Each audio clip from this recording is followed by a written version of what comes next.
Hello fellow investors, this is an update on the market today. So today we've seen a bloodbath for some stocks and cryptos, and but in general the market was all right. So if we start to look at major indices, for example, if you look at the S&P 500, it was almost almost flat. We look at the Dow, of course, was down a little bit. Nasdaq was a little bit up, but at end of the day is more almost like a flat to pretty much all of them. If we look at the European indices, right, we look at in Germany, for example, FTSE 100 as a UK was a little bit up. So in Europe, it did fairly well than compared to the the Asian, for example. If you look at the China Hang Seng, it was way down a little bit. We look at other countries, Korea and Japan. Nifty 50 did a little bit better, about 1%, and so that was the more positive market out of all the markets. But S&P 500 and Dow Jones and Nasdaq weren't as bad. So because we look at the Nasdaq, this is what I'm going to talk about here, because the next stock I'm going to talk, of course, is traded on the Nasdaq and also is on the S&P 500. If we look at the Tesla, and the reason I'm talking about Tesla, I'm going to talk about Tesla yield, and I'm going to show you the graph for how is he doing and what things for looking forward. If we look at the Tesla last year, it did really well. If we look at 1 year from, of course, that was January from last year to now, it's massively up, but because it came all the way from 122 to almost double to 218. But year to date, just after the new year, we can see Tesla, it was almost 250 and it just crashed. Right now it's 218, so it has crashed massively. And because of this, of course, it does impact other funds or stocks that invest directly in Tesla, for example. So I want to talk about YieldMax. We know YieldMax pays a massive, huge dividend, but at this point, because Tesla stock has been going down, and of course that reflects YieldMax, even though YieldMax does write a cover calls to kind of hedge the downside of that, but it still is going to go down. And whatever Tesla goes up, and these tend to go up a little bit, of course, but upside of this is less than actual stock itself, and of course downside also is usually less than the stock itself. So that's how the play this is, and because it pays that massive dividend, it's always volatile. There's always volatility on this one. But as of today, look, 52-week range, TSLY, it came from 1848 to 1012. So this 1012 is today, because if you look at the today days range is 1012 and 1042. So it was down a little bit and then up again of that 8 cents. So it's massive down right now. This is the lowest. So should you buy? If we look at how much they pay right now in dividend is about 63%.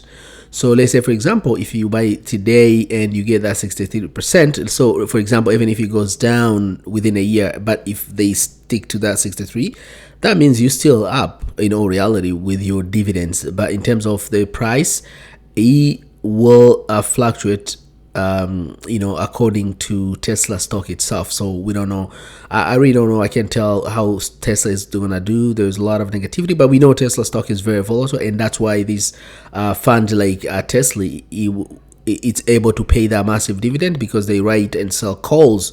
Because there are a lot of, whenever there's volatility, that's why these type of funds actually do well in terms of dividends. That's a Tesla, and that's a market in general. But we're going to another type of market right now. As you know, a couple of days ago, the SEC, Security Commission and Security Exchange Commission, that's pretty much U.S. government regulator when it comes to the stock market and anything dealing with investment, right? They have to authorize certain things, ETF and the stocks and everything like that. So they're regulator, right? So they, for a long time, they've been holding accepting Bitcoin as an ETF, as an investment. But finally, a couple of days ago, they announced that they approve 11 ETFs. And of course, that's from BlackRock, because BlackRock applied, and of course, they give them the green light. And there are 11 ETFs right now. And the hope was that this big institution will be buying crypto to put on their ETF. Probably Bitcoin will go up. So far, we only have Bitcoin as ETF, right? So, but now the opposite happened. It was up 46. And boom, just a day after that, yesterday it fell 5% and today 7%. It came all the way from 46 to now is 42. too, and I've made a video a couple of days ago. I said, okay, there's a warning, you should watch that. So we don't know what's an impact, but a lot of analysts were saying, well, since once the it's been approved, it might go down. That's exactly what happened, but some people still hope this Bitcoin will go higher, more than what it is right now. So you're going to touch where it was. If we click on here, before we click on that, if you look at the Ethereum, though, it did the opposite. Ethereum within 7 days has gained 12%. So Ethereum went up almost 7% yesterday. Today is retreat a little bit. But we look at all the cryptos, because whenever Bitcoin it's down, usually all the other cryptos are down. You can see all these other cryptos. The only one is up. It's this weird name, Optimism. It's 2%, but the rest, everything is down. Look, all the cryptos really, really down. But the most popular, there's one here, Ethereum name, ENS, is 9%. I don't know where it came from. I don't know some of them, actually. So the most popular one we know, it is, of course, Bitcoin, Ethereum, BNB, Solana, XRP is very popular, and Cardano, Dogecoin, of course. That's a crypto update, and that's all about that news and update on the market today. If it's the first time, just make sure you subscribe.